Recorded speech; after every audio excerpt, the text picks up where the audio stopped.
Be very careful, church, how you listen to fables. Be very, very careful.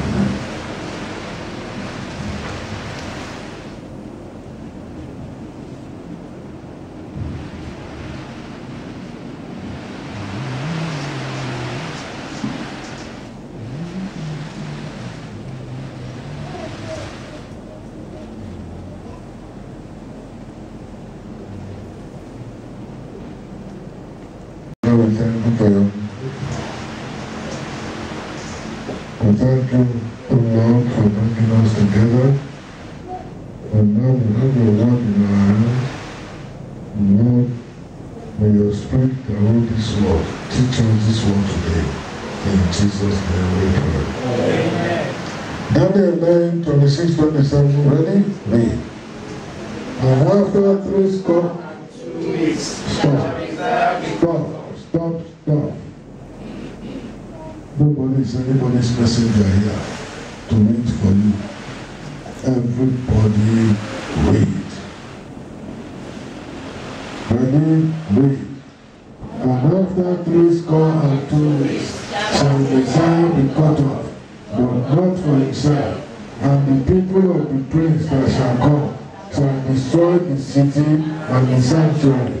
And the end thereof shall be with a flood, and unto the end of the world desolations are determined. And he shall confirm the covenant with many for 1 week.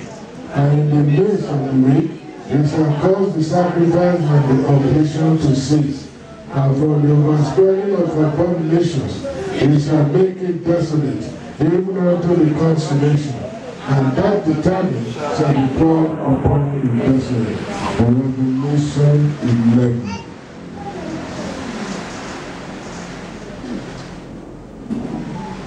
Revelation 11, 1 and 2.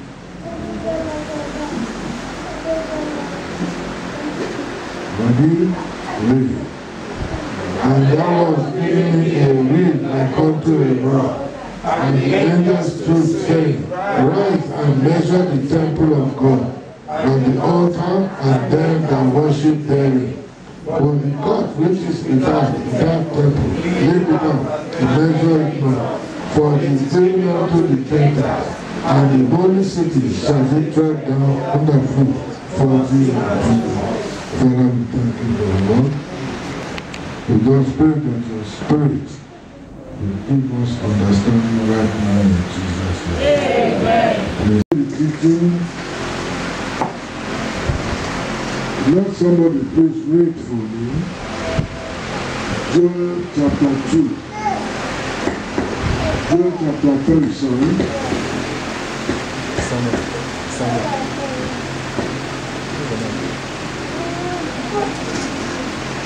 Joel chapter number 3.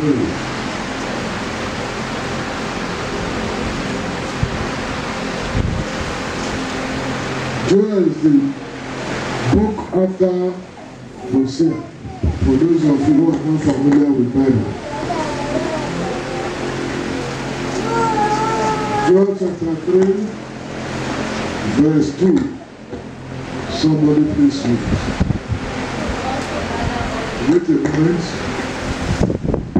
Give me mic, please. I will also gather all nations, and will bring them down into the valley of Jehoshaphat. I will plead with them there for my people, and for my heritage Israel, whom they have scattered among the nations, and parted my land. Amen.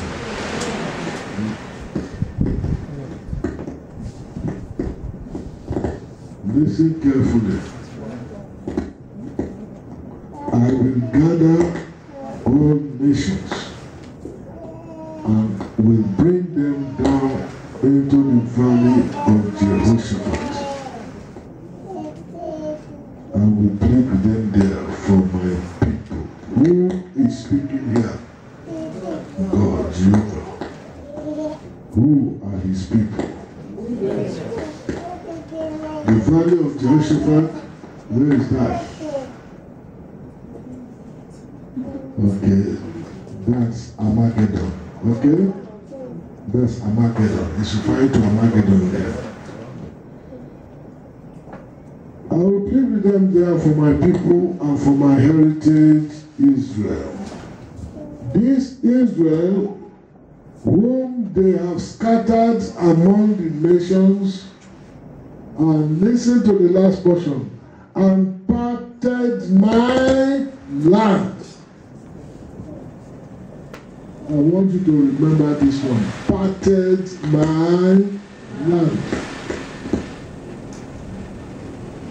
The last time we were treating this subject, we are talking about the War of Territorial Reclamation, WTR, which I continue to repeat is not so written in the Bible. We have just given it that name in this assembly.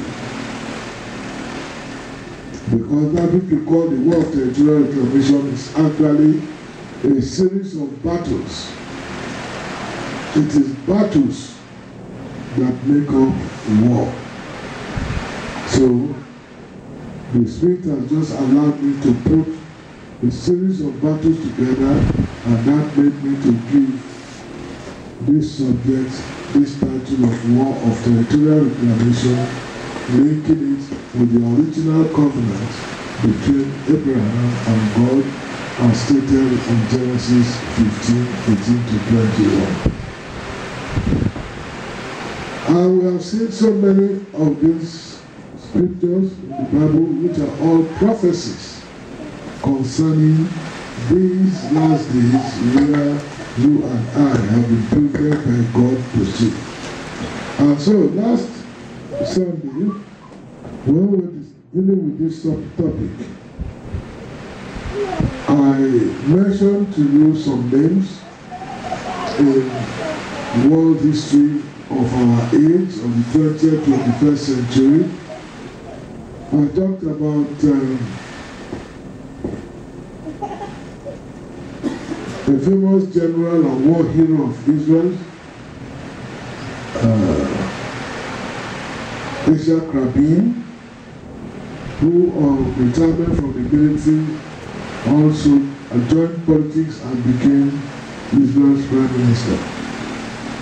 I told you about William Jefferson Clinton, otherwise known as Bill Clinton, former president of America. I reminded you that he was the one who introduced the matter of the Middle East crisis, the issue of dividing up Israel and making two states out of it, the state of Israel and the state of Palestine. And that's where the world got the idea from, which they are pushing up to this very moment. And so Yitzhak Rabin, general, retired, and late Yasser Arafat, the leader of the Palestinian Liberation Authority, they met. The first time leaders from the two areas were ever shaking hands, at least in public, and they accepted what Clinton thought was the reality, and that Israel, for there to be peace, should be split into two. I also told you that while Yitzhak Rabin was seeking a second term, towards the end of the campaign for that election, a young man walked up in broad daylight in public and shot him dead. And did not even bother to run. He said, God sent me to do it.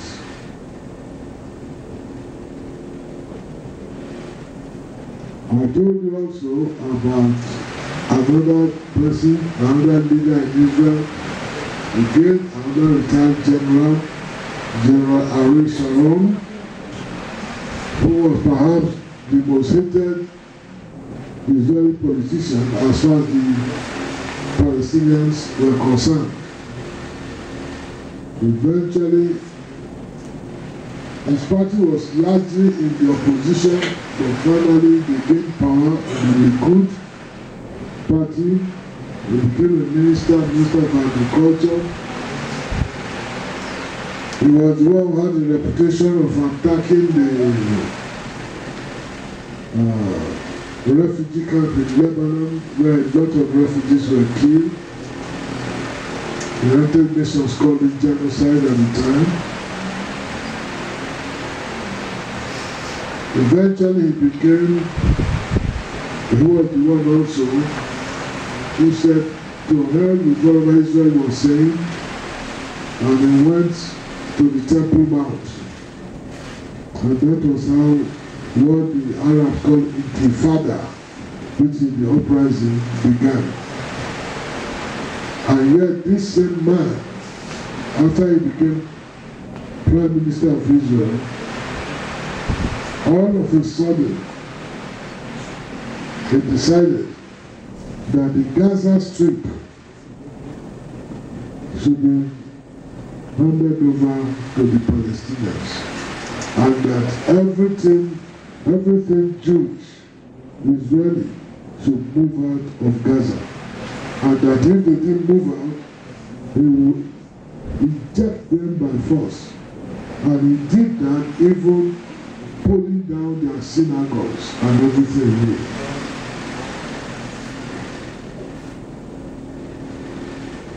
Then he was relaxing in the garden in his house, in his home.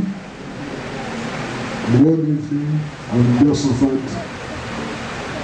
He just went into coma. And he was in that coma for 5 or 6 years. He never came out from it. He died.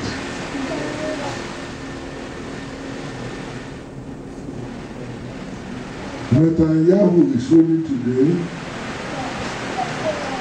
All since Clinton, all American governments have been insisting on a two-state solution. Two states simply means divide up Israel. Or if you use the language of the Bible, excuse me, if you use the language of the Bible, as we read in Joel chapter 3 verse 2 this morning, it means part the land of Israel. Get it parted. And so you saw what God wrote there. Clinton started it. His wife is planning, is running for election as to become president, the next president of America. Chances are that she will get it.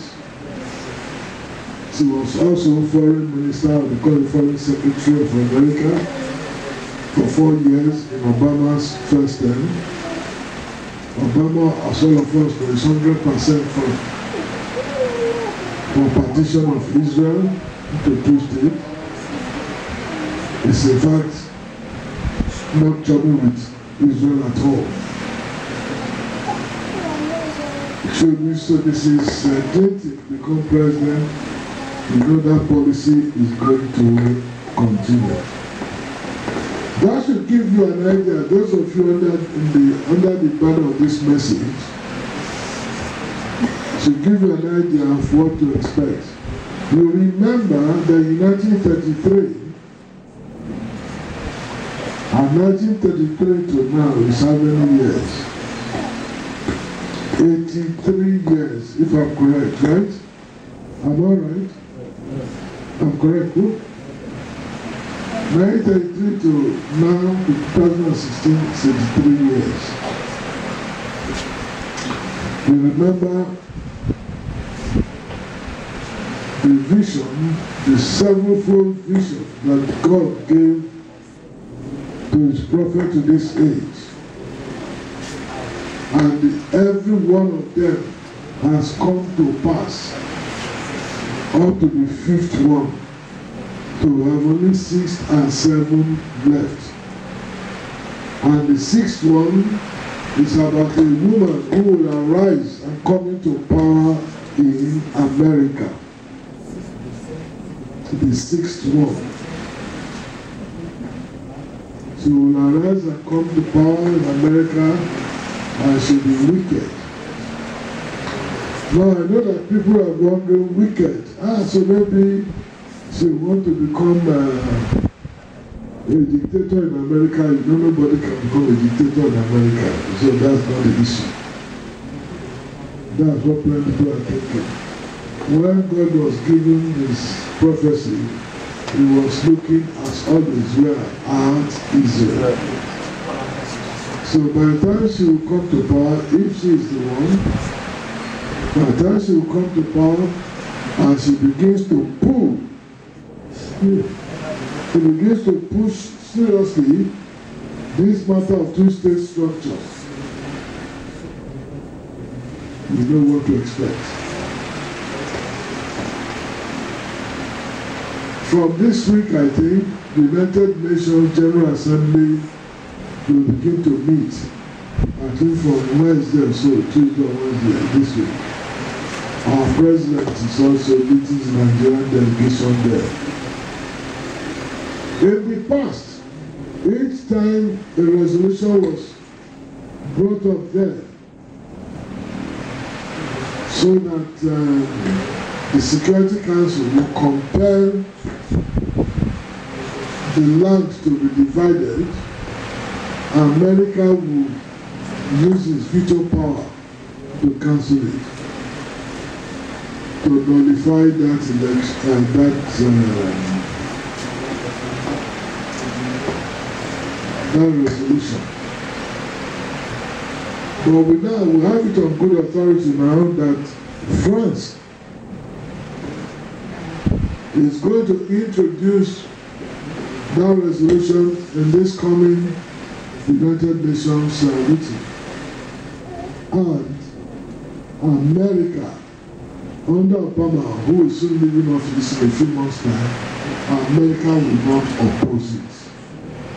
And so if America will not oppose it, it will pass, it will scale through, and that becomes law, what will be done. So if Mrs. Clinton wins, she'll be coming into power at the time when the whole world is saying, Israel, whether you like it or not, you have to divide your land to the state of Israel and the state of Palestine. What we don't know yet is what will happen to Jerusalem. Because even the government of Benjamin Netanyahu is saying yes to the two-state solution, but insisting that Jerusalem is the eternal capital of the state of Israel. And the Arabs are saying, lie, the Mossad state of Palestine and Jerusalem must be the capital of it. But as commentators, political commentators say, when you look at the policies of Netanyahu, you will know that he's saying one thing about yes to two states, but every action he's taking, he's saying actually no to two states. One state, Palestinians are welcome in it. And so we'll be confronting, if it's Mrs. Clinton, a woman who will say, America is saying, break up Israel. If she is the one, that is where the issue of wickedness that was shown to the brand, that is where it will begin to apply. It's not that she will become a tyrant in America, because American society cannot accept a tyrant to rise. I hope you understand this, George. I barely brought this in so that you have an idea where we are. But now, let's go into the teaching proper. So we know from Daniel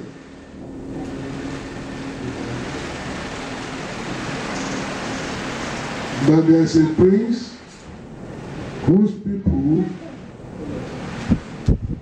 destroyed Jerusalem and the temple. Those people were the Romans under the Titus in AD 70.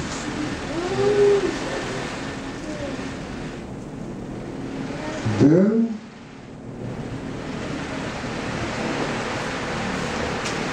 no more temple for Israel,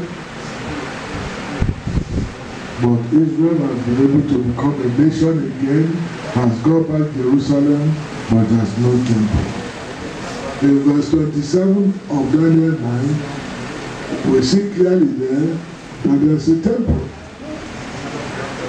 So that means sometime ahead of us, a temple will be on that temple mount where Solomon's temple once stood.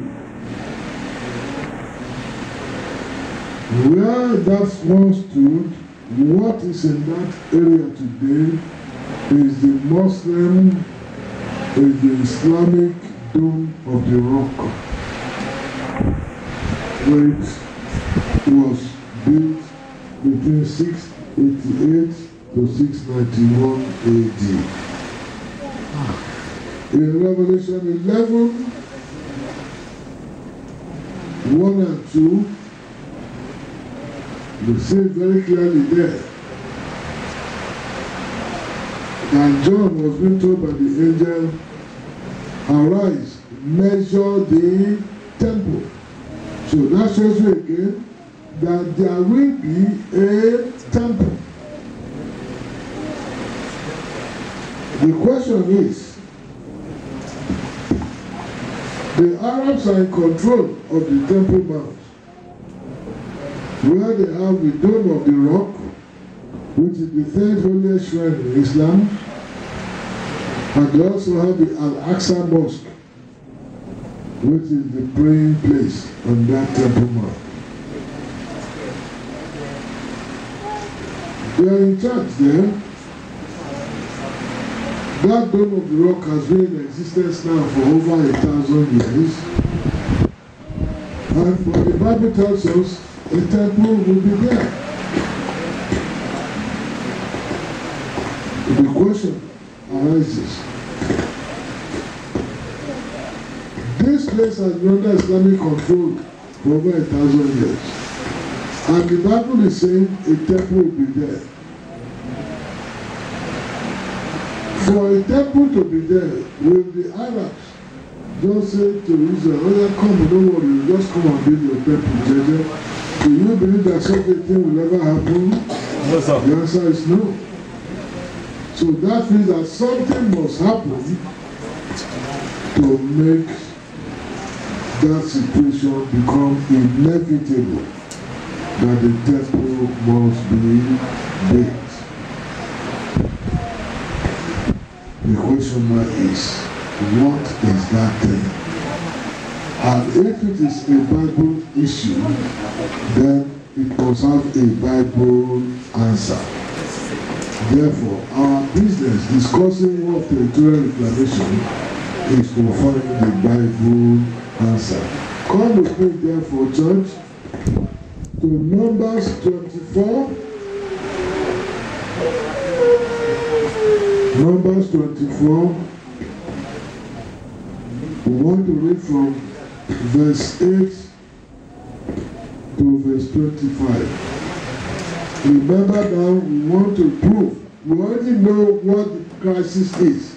There's a temple mount. It has been inhabited by the Dome of the Rock of Islam for over 1,000 years now, since 8691.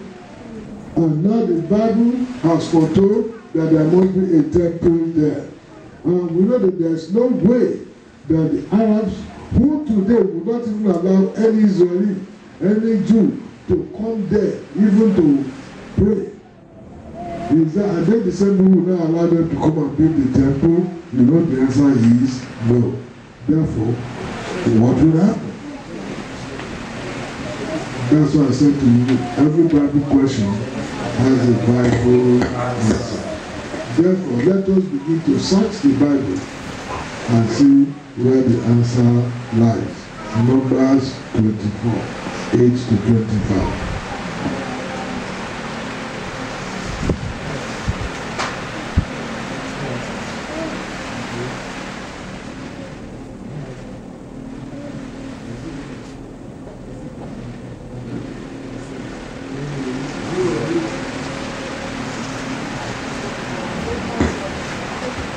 Who will read for us? Numbers 24. God brought him forth out of What 1 minute, please?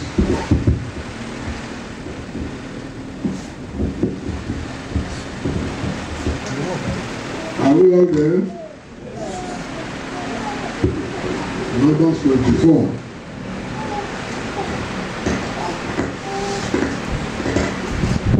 Numbers 24. Yes. God brought him forth out of Egypt. He had as it were the strength of an unicorn. He shall eat up the nations his enemies, and shall break their bones, and pierce them through with his arrows. Who is this him that God brought forth? Israel, go ahead. He couched, he lay down as a lion, and as a great lion who shall stir him up. Blessed is he that blessed thee, and cursed is he that cursed thee. And Balak's anger was kindled against Balaam, and he smote his hands together. And Balak said unto Balaam, I called thee to curse my enemies, and behold, thou hast altogether blessed them these 3 times. Therefore now flee thou to thy place. I thought to promote thee unto great honor, but lo, the Lord hath kept thee back from honor. This is 1 moment. What we are looking at now. Okay, no, go ahead. No problem. I'll come back to it. Yes? And Balaam said unto Balak, Spake I not also to thy messengers which thou sentest unto me, saying, If Balak would give me his house full of silver and gold, I cannot go beyond the commandment of the Lord, to do either good or bad of my own mind. But what the Lord said, that will I speak. But what the Lord said, that will I speak. And now, behold, I go unto my people. Come therefore, and I will advertise thee what these people shall do to thy people in the latter days. And he took up his parable and said, Balaam, the son of Beor, had said, and the man whose eyes are open had said, he had said, which heard the words of God, and knew the knowledge of the Most High, which saw the vision of the Almighty, falling into a trance, but having his eyes open. I shall see him, but not now. I shall behold him, but not nigh. There shall come a star out of Jacob, and a scepter shall rise out of Israel, and shall smite the corners of Moab, and destroy all the children of Sheth. And Edom shall be a possession. Seir also shall be a possession for his enemies, and Israel shall do valiantly. Out of Jacob shall come he that shall have dominion, and shall destroy him that remaineth of the city. And when he looked on Amalek, he took up his parable and said, Amalek was the first of the nations, but his latter end shall be that he perish forever. And he looked on the Canaanites, and took up his parable and said, Strong is thy dwelling place, and thou puttest thy nest in a rock. Nevertheless, the Canaanites shall be wasted, until Ashur shall carry thee away captive. And he took up his parable and said, Alas, who shall live when God doeth this? And sheep shall come from the coast of Kittim, and shall afflict Ashur, and shall afflict Eber, and he also shall perish forever. And Balaam rose up and went and returned to his place, and Balak also went his way. Amen. That's the story of Balaam and Balak. Balaam was a hireling prophet of Midian. And Midian is in today's Saudi Arabia. He was brought to curse the Israelites. who were pitched in the plain of Moab on their way to the promised land. So when Balak said, God made these people of Israel, Balak couldn't, not because he didn't want to, but he had said to Balak, no, I will only say what God gives me, what the Lord gives me to say. And then he will say, okay, build me 7 altars, sacrifice bullock and rams of them. Balak will do it. I said, okay, then let me go to somewhere and wait for the Lord to speak to me, and whatever he says to me, I'll come and tell you. Each time he went, the Lord only pronounced blessings upon Israel rather than curse. And that got Balak hungry. And in verse 11, his anger showed forth. He said to Balaam, therefore now, flee down to thy people. Now he was saying to Balaam, get lost. I don't need your services again. I thought to promote thee into great honor, because I told you I'll promote you. I'll make you rich. I'll give you everything, you know.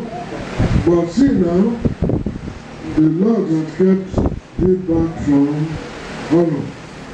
This is the honor that people today who say they are preaching, this is what they are doing now. Every preacher wants to be known. Every preacher wants something great. I was reading in the newspapers yesterday. I brought the paper to show you. I want to show you a quote-unquote man of what? God. The people had said, oh boy, you're all too much now. You're the preacher, all this is what they do. So they sought an interview with him and he granted it. Principally, they were saying, you live a lavish lifestyle. For a man of God, a preacher, why are you living this kind of lifestyle? And the man said, there's nothing wrong with that. God has blessed me, and so I have to live that way. Do you know when I couldn't... Do you know when it was tough for me? Talking about a certain day, it was raining. We came to church, there were only 4 persons in church. We broke down crying. And that was going to be their last day in that particular place. Because the landlord said to quit. And there was no money to get to another place. But one woman who was going to church, but because of the rain, that woman now said, instead of going to my church, let me enter this place where they are talking about God. And when he now made this announcement to say to the church, this is the last day because there is no money to pay the landlord. At the end of the service, this woman who came in on her own said to the man, send your people to meet me in my shed at Dalogu and give them the money. He said, with that money, 60,000. He went and bought land somewhere in Ekweda. And that's how they start. 60,000, they said spend 20,000 on the land, and 40,000 used to clear the land. That's how they started. Anyway, to cut a long story short, this guy is so much. I want to show you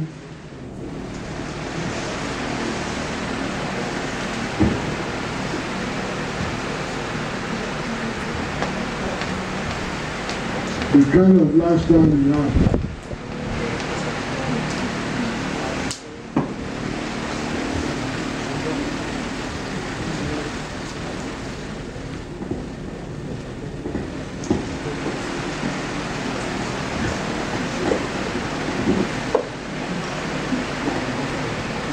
I wonder if you can see this from where you are.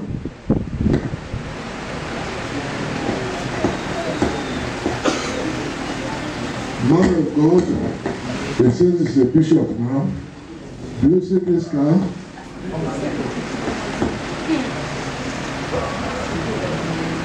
That's the car he's pulling all over town. Yeah, Lagos.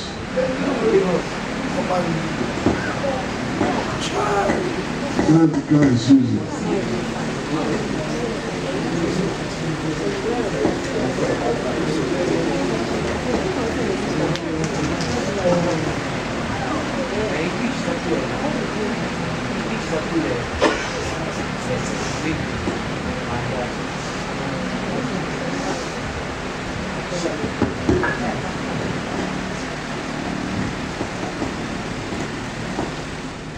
This is his Rolls Royce. This is his Rolls Royce. You know, Rolls Royce is the king of cars. So that one is different from that one you saw. And of course he has others. And he announced to the reporter, I will have my own private jet. What is wrong with that?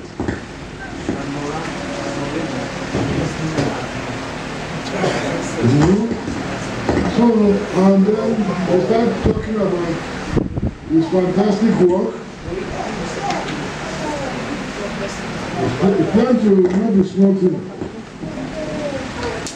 You know, he says fulfilling destiny.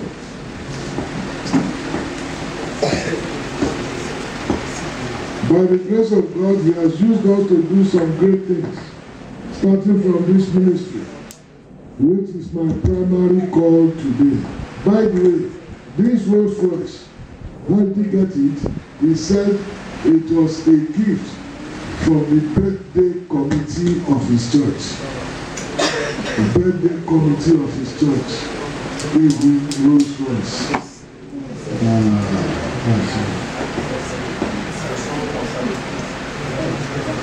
Now, it says today we have churches built in every part of Lagos. In Royal City Ota, where we have 100 acres of land, our permanent center, the site of our Royal College of Education. We have primary school there, secondary school, hospital which can compete with any general hospital in Nigeria. And there we have other establishments like printing press, water factory, and so on. That's our church. There also is the site for Campus 1 of our proposed Monarch University. Right now in Iwekoro, we have another 1,000 acres of land for another campus for the proposed Monarch University. Work is continuing on these sites. There we hold our camp meetings, where all our churches all over the world come for religious camping. We have over 200 rooms there. We have flat apartments there, which is our campground too. In Egbeda we have schools, massive cathedral. In Ikeja too, we have schools, all built by the ministry. In Lekki, we have a big church where my son pastors. We also have churches in Festac Town, Ikorodu, AIT area, Itoko, all built in the ministry. We have a great church in Abuja, in Port Harcourt, Cotonou, London, Manchester, Atlanta, and so on. Right now, we are building a massive preparation school in Agbana. Another massive one is in Ota.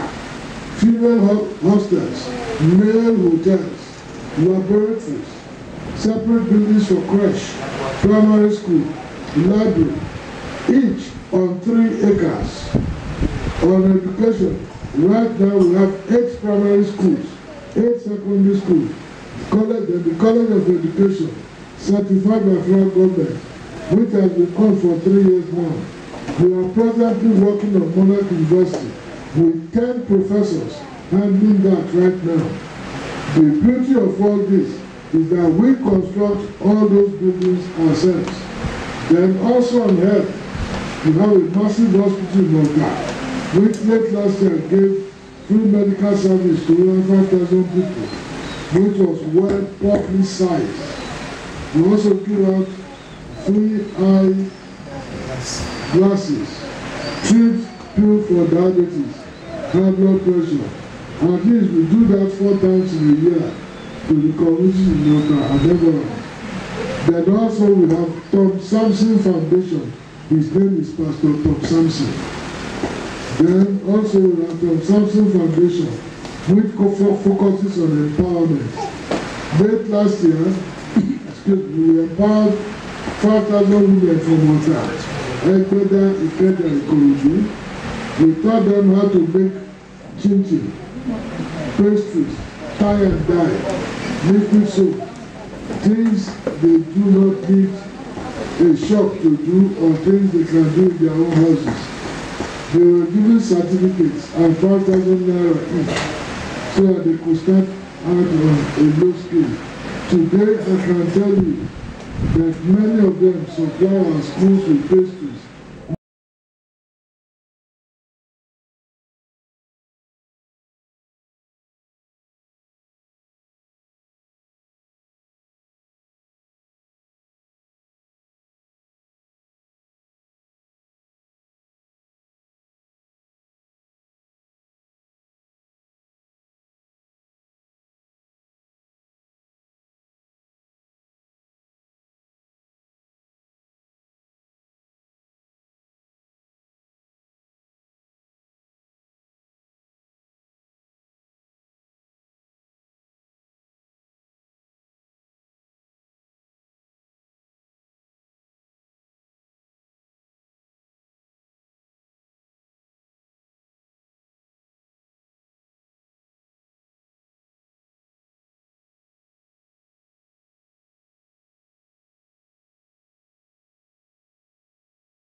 This is what they call Israel today. It is not what God promised Abraham, but this is what they call Israel today. Now when they talk about dividing, parting the land Israel, today's politics, this is what they mean. This one here is what they call the West Bank, and this one here is Gaza. So this Gaza plus West Bank will go to the Palestinians to be their state. Then the rest of this and this will be what will be Israel. But from what we are reading there, 3,000 years plus ago, God spoke through the hireling prophet Balaam, and he prophesied that what Israel shall do to your people Moab in the latter times, meaning this time. So it will deal with Moab. You see Moab here? Huh? This is Moab. This Moab here, is it inside what they call Israel today? Huh? But Bible says Israel will deal with it, take it over. This area today is called the Kingdom of Jordan. It was actually Kingdom of Transjordan, but it's generally called Jordan today. Do you see it? So what's the next place? And Edom shall be a possession. Seir also shall be a possession. Hold on. Edom. Do you see Edom here? Edom is also in the place you call Jordan today. Seir is just the mountain of Edom, okay? And Edom is Esau's stronghold. Or was Esau's stronghold? Okay. Right, yes? Seir also shall be a possession. All of them in the where is called Jordan today. Yes? For his enemies. And Israel shall do valiantly. Out of Israel shall do valiantly. That shows you there's going to be a war situation to enable Israel to take over all these places. Yes? Out of Jacob shall come he that shall have dominion, and shall destroy him that remaineth of the city. And when he looked on Amalek, he took up his parable, and said, Amalek was the first of the nations, but his latter end shall be that he perish forever. Amalek, look at Amalek here. You can see where Amalek is. This is the Dead Sea. It's to the west of it and south of it. It's on the borders with Egypt. They are close relations of Israel, but they're the first to attack Israel on their way. When Israel knew there were people they didn't bother, say, this is my brother. Unknown to them. These people, Israel put the children, the women, the weak behind, and Amalek went behind and attacked them. God never forgave Amalek. That's why he said to Saul, when he was king, he said, kill all of them. Even the baby that was just born that day, killed. All the animals there, killed. Spare nothing that moveth.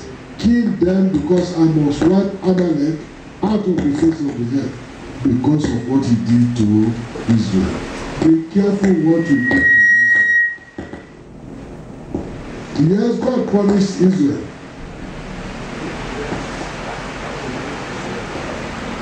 But you who choose to attack Israel, he will come back to you. He will come back to you and he will deal with you. So this is what you are seeing. They will be destroyed. Yes, what's the next one? but his latter end shall be that he perish forever. And he looked up on the Canaanites, and took up his parable, and said, Strong is thy dwelling place, and thou puttest thy nest in the rock. Yes, they are also in the area of the West Bank, these Canaanites.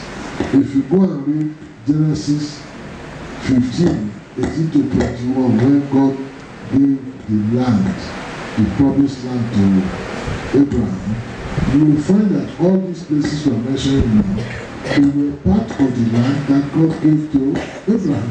All this area we call Jordan now, all these areas here, they are part of what God gave Israel. From the river of Egypt to river Euphrates. That's what gave Israel. But today, the world is just talking about this small place.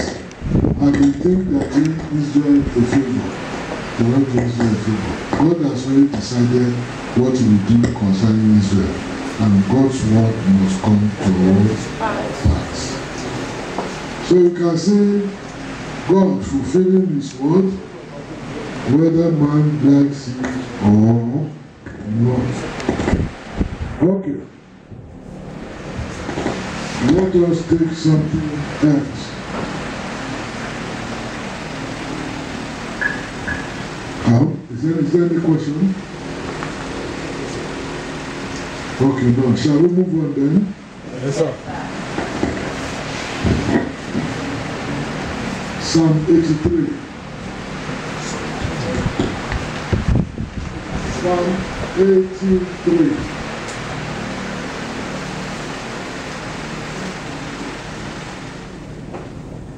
Psalm 83.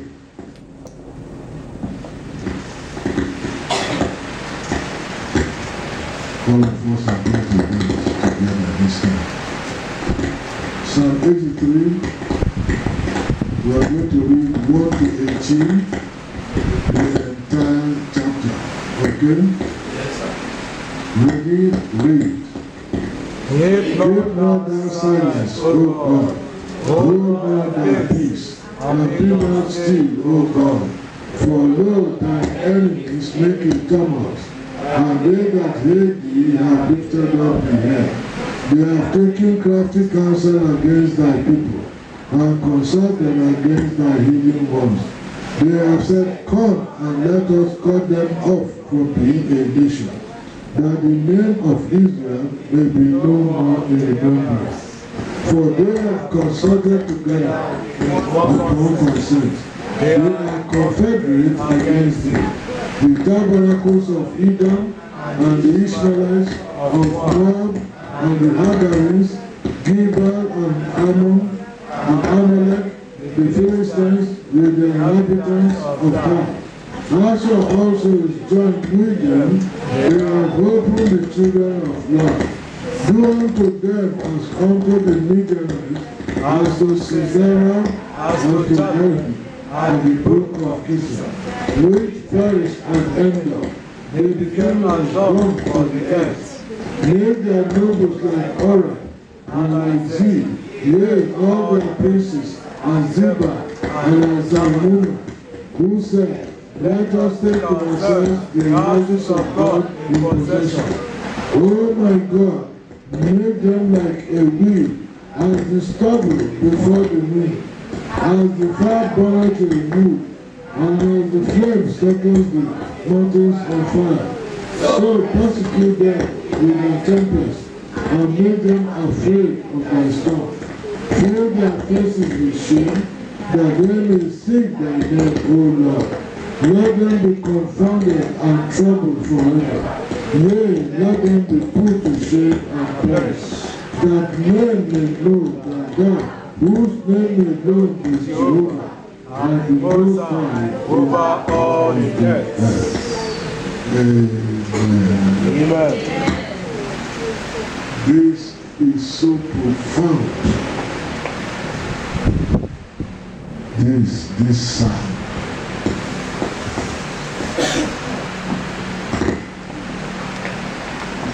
You just must respect this Bible. I don't say this because I'm a Christian by His grace. How could all these have been written. We are looking at some 3,000 years in the church, and this is written there. They are coming now to pass. And anybody can still say, no, this is who I believe in these things, they are crazy. How can anybody in his right mind still say this? How about? The psalmist says, keep not silent, O God. Hold not thy peace. Oh God, be not be still. We want you to do something now. For thy enemies, they are making a big noise. They are making serious trouble. All of them who hate you, Jehovah God, they lifted up their heads. They want to confront you.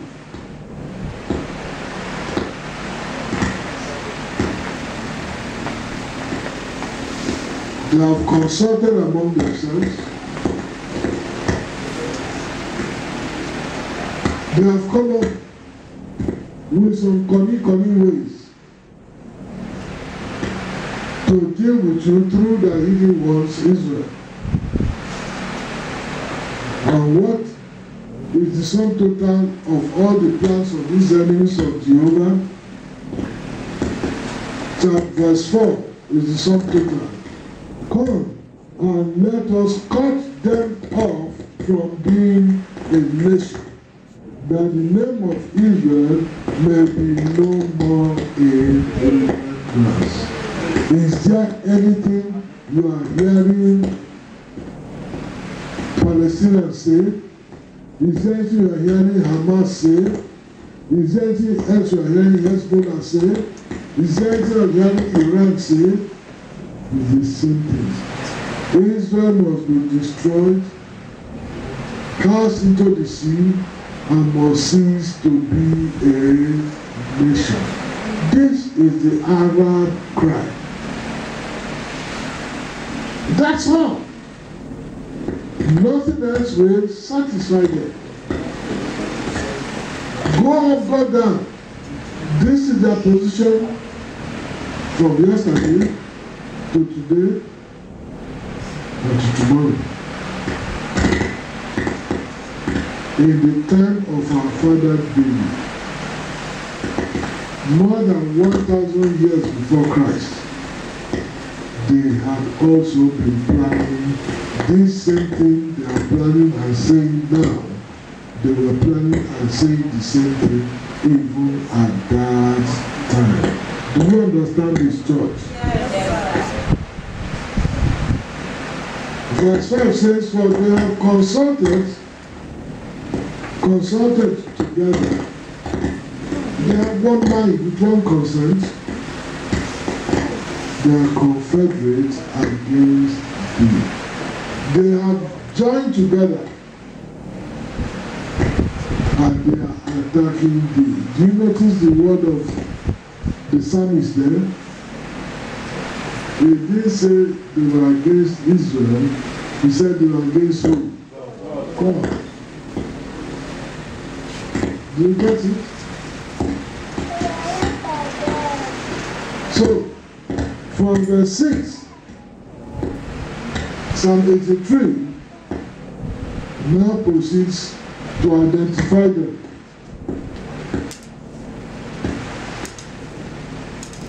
Is that, okay, the map is not there again. Please return that map.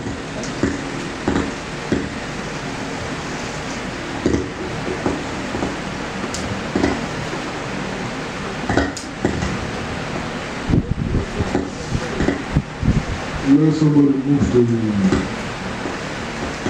the place where I show these places.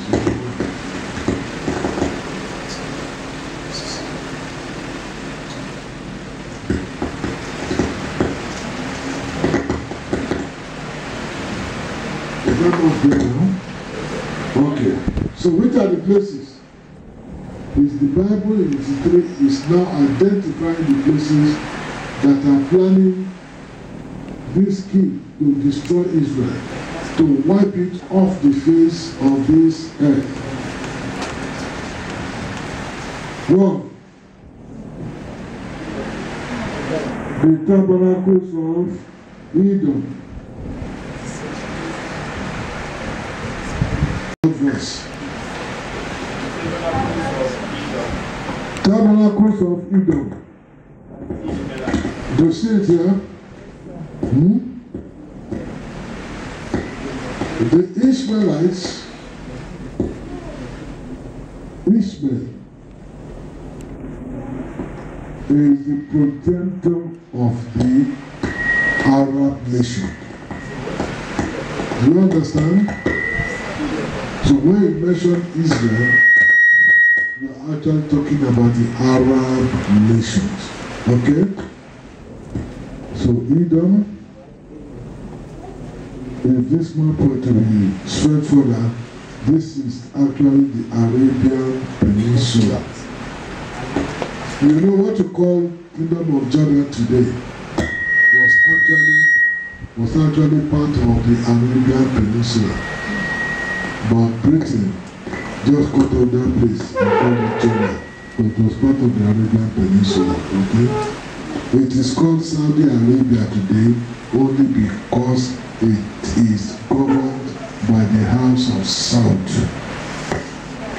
The part of Arabia that is governed by the House of Saud is what you call Saudi Arabia.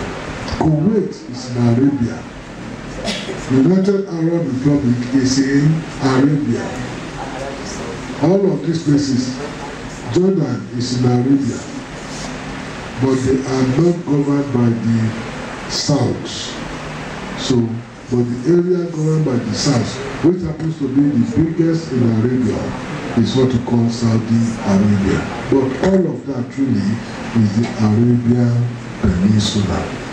Even the area you call Yemen, it was part of the Arabian Peninsula, what you call Yemen today. Okay, now go on. So you can see Edom, then Ishmaelites, Arabia, Moab, still Jordan, yes? Hagarites. Some of you may not be familiar with that. So who are the Hagarites? They come from Hagar. Who is Hagar? Abraham's wife. Hagar, I don't know Hagar. Beirut, in Lebanon today. I think this is Beirut, you know. So about 30 miles north of this is where you have Geba. It's called Byblos today. In other words, Lebanon is part of the Confederates who were plotting to destroy Israel. Yes? Ammon. Ammon is also, look at it, is also in today's Jordan. Okay? Alright? Amalek, you can see it, is partly in southwest of what we call Israel today and to the border of Egypt. Yes?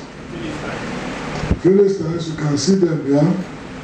They go along the coast, the Mediterranean coast of the land of Israel. Okay? This is Hamas territory today. Yes? Tyre is in Lebanon. In fact, this is Tyre here. Have you seen it? You can see it's in Lebanon. Okay? Yes? Ashur. Ashur is in Syria. It's what we call Syria today. Partly in Syria, partly in Iraq. Iraq is somewhere here. This map does not show it. But this is Syria. So Ashur is partly in southern Syria into northern Iraq. Okay? Yes? Lot, of course. Lot is in Jordan. Ammon, Lot is the father of Ammon and Moab. So this is Lot's territory. The Midianites, this is Midian. It's an area called what? Saudi Arabia today. No, those ones are people that Israel dealt with. He's just saying because of how Israel dealt with them. But those are all the nations that God was talking about. When you look at this church, look at what we call Israel today. Huh? So you can say we call Israel today. Yes, sir. So you see it. Huh? Did you not see Lebanon there? Syria there? Yes, sir. Jordan there? Yes, sir. Saudi Arabia there? Yes, sir. Egypt there? Do you not see that they are all of them surrounding Israel? 3,000 years plus ago, they already plotted that Israel must be wiped off the face of this earth. They are still saying exactly the same thing today.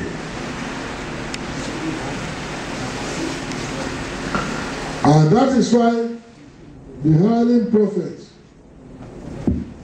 Balaam said to Balak, listen, let me show you what these people Israel will do to your people in the latter days. Which latter days are now. Therefore, if Israel is going to do to them in latter days, and we are now in the latter days, are we approaching a time when they will kiss or when they will war? When they will war. So you understand this, church? That's what we talk about, the war of territorial reclamation. Okay. Now, every other things there you see about Sisera and Jabin and Kishon. These are the places that the children of Israel, they overran as they were on their way to the promised land. That's all. He was just saying, let Israel do to them as they did to all these other people. Okay? Alright. Because all those people at that time in verse 12, they have said, let us take to ourselves the houses of God in possession. And people today now talking about Israel, that's how this was that Israel overran, that's how they talk too. So in verse 13, the prayer of the psalmist, you begin to see it. Oh my God, make them like a wave, as the stubble before the wind. When stubble day before wind come blow, what will wind do to stubble? Huh? Ocean. Throw away straight. It will not stop there. Verse 14. As the fire burneth a wood, and as the flame settled the mountains on fire. When fire burneth a wood, what will happen at the end of the burning? That's what we say. Let Israel do to these people all around her. Okay? Verse 15 makes it very clear, much clearer. So, addressing Jehovah, so persecute them with thy tempest, and make them afraid with thy storm. So God, on behalf of Israel, come and deal with these people who want to finish your people, Israel.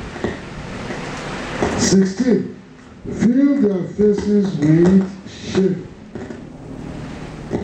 Why? This is why we are going to church. Listen very carefully because we are getting close to closing.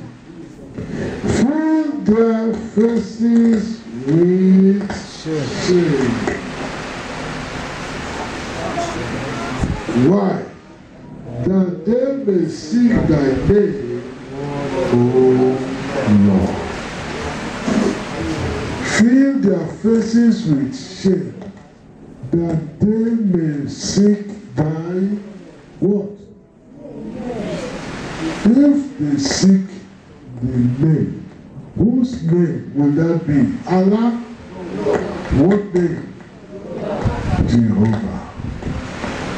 In other words, the psalmist said, oh God, so deal with them that they will denounce the God they are serving and begin to serve you. Do you catch that, George? Let's read that verse together, verse 16. Ready, read.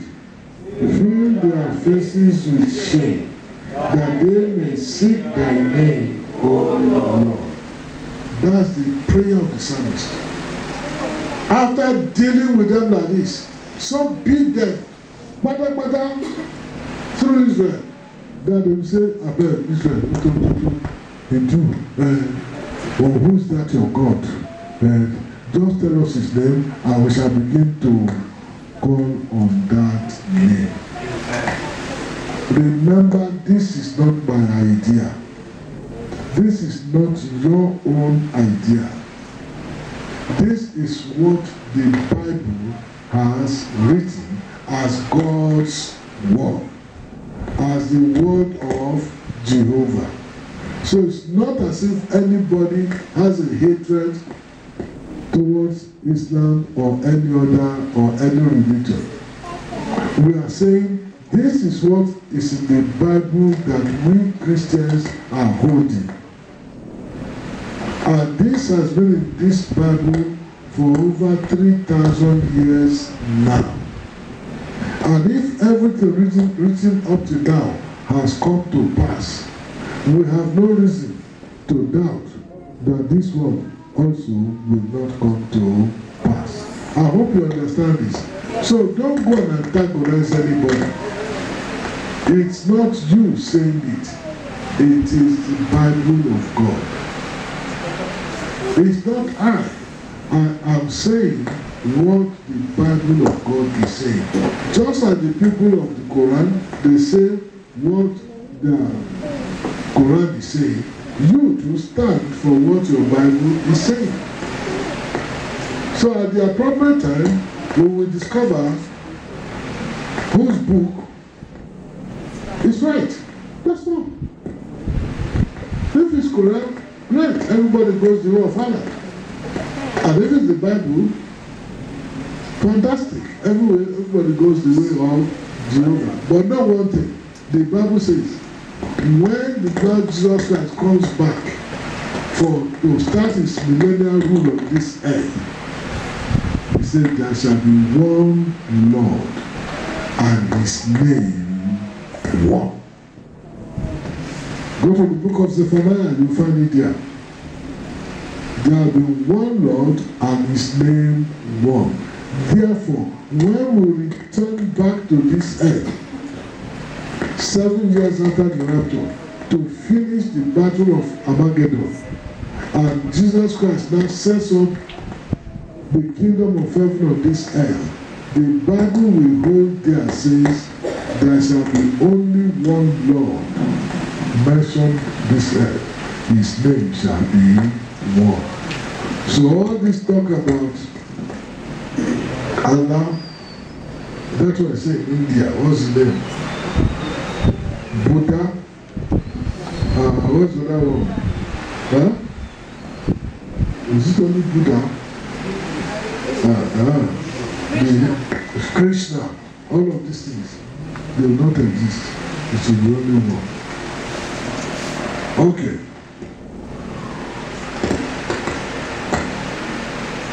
Fill their faces with shame, that they may seek their name, O Lord. Verse 17 says what? Let them be confounded and troubled forever. Yea, let them be put to shame and perish. Verse 18, let's conclude the matter by reading it. That men may know that thou, whose name alone is Jehovah, art the Most High over all the earth. Amen. matter is all about. So what you and I will call in Gospel Believers Fellowship the way of territorial reclamation is nothing else other than the one that will prove or will answer this simple question: who is God? Jehovah or Allah or Krishna or Buddha or Ogun or Amadioha? What do you call a word? Or Shango? Who is God? Because there will be only one God. One will be His name. This is what this matter is all about. And this psalm ends with it, that men may know that thou, whose name alone is Jehovah, are the Most High, where over all the earth.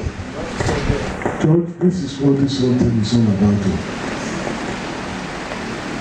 There's nothing else to it. We can talk the politics from now to the kingdom come. The end of the matter is now who will be God. Open. And to be able to answer that question, there must be war. And so next Sunday, if the Lord will tarry and keep us on, we shall begin to look at various battles that put together made me to title this message The War of Territorial Reclamation.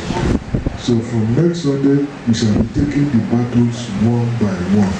And you will see clearly what God will do. Concerning all these areas we have mentioned now, you will see that they will come into conflict with Israel, and they will fight with Israel. And remember, when we read in 83, the psalmist said, God fights for your land, because the war is against you, God. So may God keep us till next Sunday, where we shall continue with this teaching. And if you have any question before we start next Sunday, please ask and we will answer. I hope this is clear to you right now. Therefore, we just want to say, God, we thank you. Eternal King of Glory, we are grateful to you for teaching us your word today, and that which you have taught us, Lord. It's not for us to begin to beat our hearts, to make ourselves somebody because we are nobody. But you have taught us, O God, that we may know your word, that we may know that which you have planned for this earth, and all of us who dwell on the face of this earth. That our minds be not tossed to and fro, wondering what is going to happen. For your word has already told us all that will happen. Therefore, Lord, we want to say thank you because you have taught us. Glad that what we have been taught, that your Spirit will explain it further to us, even as we meditate on this word, in our homes, in our place of work, in our place of play. That your children will not be deceived, but at all times will be certain of that which the future holds for us. We thank you because we know you have answered. Blessed be thy name. In Jesus' name we pray. We commit the rest of the week into your hand. Father, be there for us. Bless us at all times. In Jesus' name we pray. God bless you.